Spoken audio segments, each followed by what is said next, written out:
Hi guys, my name is Alfie Evans, and today we're going to react to Sentencing Disney Villains for Their Crimes Part 4 by Wickedbinge. Now, if you haven't seen Part 1, 2, 3, and Part 1, 2, and 3, go watch those videos right now. But as further ado, let's get into it. 3, 2, 1, play. We've covered the villains of the Disney Renaissance, so let's move over to the Disney experimental era. While nowhere near as impactful as the Renaissance that came before it, or the resurgence that followed, this era, made up of the studio's films of the 2000s, was an important time in their history. With the movies jumping in tone from adventure flicks to buddy comedies, this era had a lot of unique films, and that uniqueness is also true of the era's many villains. But of all the villains, which ones will be getting an easy sentence, and which will be wishing they were that lucky? Hey guys, I'm Brad with Wickedbinge, and this is Sentencing Disney Villains for Their Crimes, the Experimental Era, Part 1.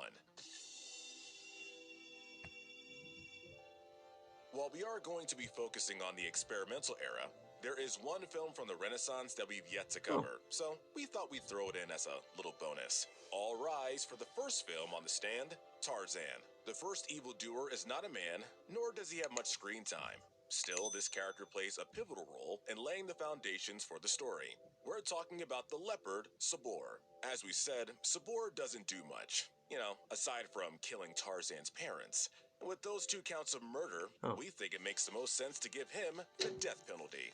How that will be He's also found guilty of one other count of murder, and that is the murder of Carla and Kerjak's biological child when Sabor kills him off screen, and so he's actually technically guilty of 3 counts of murder. So he's technically a serial killer, first ever serial killer in the video, but he's still going to receive the death penalty either way, one way or another. And I don't know how his method of execution is going to be carried out, but I'm guessing it might be euthanasia or something like that, or lethal injection, what most people call it. Carried out on something as vicious as Sabor is anyone's guess. But lethal it injection, is the most sensible decision, and also the most realistic. It shows you that even villains with only a couple of minutes of screen time can be just as dangerous as their more prominent counterparts. Now it's time to talk about Clayton, the real villain. Clayton appears to be a charming and charismatic man. But as the film evolves, so too does his character. He transforms from that depiction into an evil poacher who's only interested in money. He enacts a plan to capture gorillas and sell them. This makes him guilty of not only poaching, but also kidnapping and animal cruelty. I've got some hunting to do. He later kills Kerchak, Tarzan's father figure, and attempts to murder Tarzan, adding 2 more crimes to his sentence. With a total of 5 morbid crimes, we gotta go with the death penalty again. Death by In hanging. the case of Clayton, we can more accurately assume how this punishment would be carried out. It seems likely that he would have been hung, as it was still commonplace in early 20th century England, the home to Clayton and the others on the voyage. Ironically, while he saw all animals as only brute savages, he has effectively earned the same punishment as that which he despises. Moving on to the actual experimental era, let's take a look at the villains from the comedic classic, The Emperor's New Groove. First is Yzma.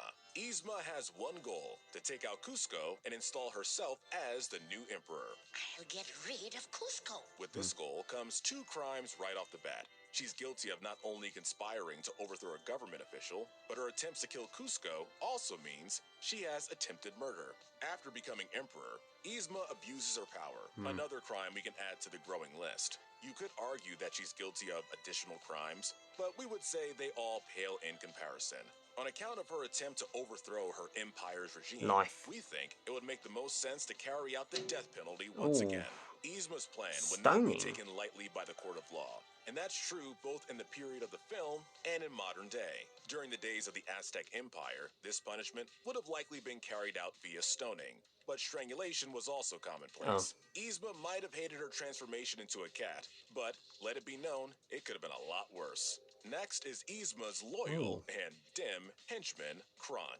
Kronk's major offense is aiding Yzma in her quest to get rid of Kuzco and become emperor. This would make Kronk guilty of aiding and abetting. Beyond that, however, Kronk doesn't partake in many crimes, and even less independently of Yzma. While he does a lot on Yzma's behalf, he eventually turns against her and reform. Between his shift of loyalties and lack of crimes, we think we can safely pardon him. While Kronk was a major piece in Yzma's plans, he has reformed and has become a Squirrel Scout to better not only himself, but also the youth he interacts with. My acorn is missing. You can even argue this aspect of his character makes for good community service, if you really want to. So while Kronk isn't the most heroic or brightest in the Disney canon, compared to the characters we've looked at so far, and those to come, he definitely deserves a more lenient sentence. Our next character is not a villain. Oh. Or is he? Next is the film's protagonist, Emperor Kuzco. Kuzco might not be outwardly evil like Yzma is, but his actions are inarguably the reason much of the film happens. He's rude to everyone, will build locations on top of existing homes, and will even throw out his subjects if they throw off his groove.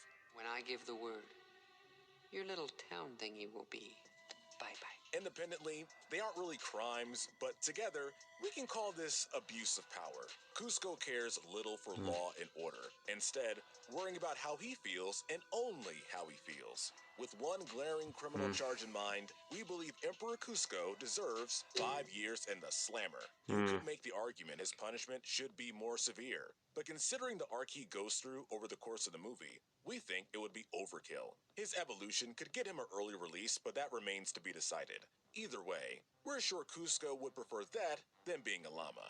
Next is the sci-fi adventure film, Atlantis, The Lost Empire. First is Commander Rourke reporting for duty. Kidnapping, murder, Looks a attempted lot murder, like and Clayton treason. from Tarzan when you look at them closely. Much like Clayton, Rourke presents himself as a kindly man before showing his true colors as a benevolent and ruthless villain. Plans changed, Doc. Once the expedition team arrives in Atlantis, Rourke makes a move to take the city's resources. He kidnaps Kita and is also responsible for the death of the Emperor. He later goes to war with the Atlanteans, destroying countless airships and nearly kills Milo, while he only reveals himself as the villain in the final act. In that short amount of time, he's guilty of murder, attempted murder, terrorism, kidnapping, and theft. Considering all the crimes he unleashed on the people of Atlantis, Rourke, also like Clayton, receives the death penalty. Unlike Clayton, poisonous his gas. punishment would be carried out in a vastly different way. Rourke would be subjected to poisonous gas unleashed in a cell, a relatively new form of punishment that was introduced in the early 20th century. Whether this is a better or worse fate than hanging is up to you. But what is certain think it might is that be it's a worse. fate nobody wants. But, on account for Rourke's crimes against humanity, we think this sentence is most appropriate. Next is Rourke's second-in-command, Helga Sinclair. Like Kronk, Treason, Helga war doesn't get crimes. particularly involved in villainy of her own doing. Everything she does is on the orders of Commander Rourke. Also like Kronk, she eventually turns on her boss, although in her case, it's done more to save her skin than out of heroism. On account of her role of almost bringing Atlantis to ruin, we think Helga should carry out a sentence of 50 years. Some will say Helga should serve even longer, but since the acts she commits are not quite as horrible as what Rourke does, we think 50 years is the best possible That is a bit punishment. In the understandable. words of Rourke and herself, nothing personal. Now we have Lilo and Stitch. First is the mad scientist, Illegal Jumba. experimentation. Jumba is an interesting property character damage. in that when we first meet him, he's already being sentenced for prior crimes. In his case, he's being sentenced on account of illegal experimentation. As the movie progresses, although he is an antagonist, the only charge we can add to this list is that of property damage. You could do with a makeover. After finding Stitch, they engage in a battle that wrecks much of Lilo's home. Between these two offenses, we think Jumba should receive 3 years in the doghouse. Since he does reform, and he doesn't have as many offenses as other villains we've covered today, we don't think it makes sense for him to get an extremely harsh sentence. But considering the damages caused on his quest to find Stitch, we think some type of punishment is necessary. Look on the bright side. Maybe our human years are only a few months in whatever species Jumba is. Next is the bounty hunter, Captain Gantu. Captain Gantu is tasked with capturing Stitch after it appears that Jumba implicitly failed. However, Gantu's mission leads him to commit a few crimes. Not only does he kidnap Lilo in the climax, but he also almost destroys both her and Stitch in the ensuing chaos. We finish this now. While he's only in the film briefly, Gantu has more crimes attached to his name than any other foe in the movie. On that account, we have to give this mercenary 15 years in prison. While you could say that Gantu was I only think he should doing have his served a little job, bit longer his than that. attempt to kill Stitch and capture Lilo was not at all what he was told to do, Like around like showing that 20 he had years no he should problem serve. disobeying orders. Even if he did follow them, the Grand Councilwoman ultimately goes back on her word, deciding to let Stitch go free rather than imprisoned. He wasn't in the film for that long, and he still caused that amount of chaos, so 15 years is appropriate. Next is a character who's not a straightforward villain, Oh, but not a Stitch. classical hero either. It's time to talk about Stitch. Stitch's lack of allegiance and overall animalistic attitude is evidenced by the one and truly only crime he commits, which is property damage. Stitch repeatedly wreaks havoc all over Hawaii. From Lilo's house to the beach, no place is safe from this experiment. Luckily, Stitch eventually becomes a hero, saving Lilo from Gantu and returning her home. Nobody gets left behind. With that in mind, we think what Stitch needs is a few months of house arrest. Oh, At least enough time for understandable him to be punishment. properly integrated and conditioned into society. Stitch might have saved the day, but it's undeniable that he's not very well behaved in public. Yeah. To keep the community and himself safe, a few months at home is what he needs. The final movie of the day is Disney's second sci-fi epic, Treasure Planet. First to the stand is part cyborg, but all pirate, Captain John Silver. As a pirate, one crime already can be added to Silver's Piracy. sentence, that being piracy. As the Yep. crew sets sail for the much sought-after Treasure Planet, Silver also stages a mutiny, which ends in the capture of Jim Hawkins and his allies. Lastly, along with their aforementioned kidnapping, he steals the map to Treasure Planet. You hates to lose.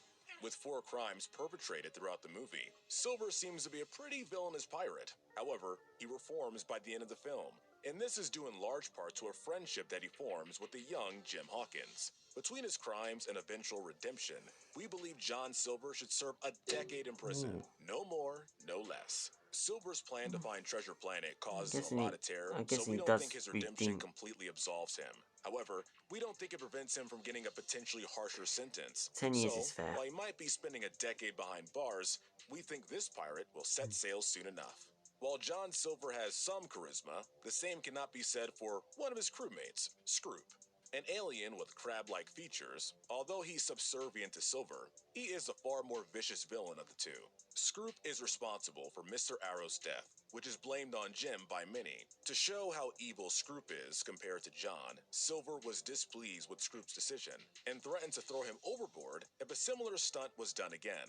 Scroop also attempts to kill Jim at several points throughout the movie, and as a member of Silver's crew, he's additionally guilty of aiding and abetting piracy and mutiny. With so many crimes committed, we think Scroop deserves the death penalty. While we can only speculate on how such a punishment would be carried out in the far-off future, it's undoubtedly going to be an unpleasant experience. Well, an unpleasant fellow gets an unpleasant experience, wouldn't you agree? All right, guys, time for a recess. Let us know in the Okay, I think the most harshest punishment is probably gonna either have to be Commander Watt, because he has to be put to death by poisonous gas, and the most lenient sentence.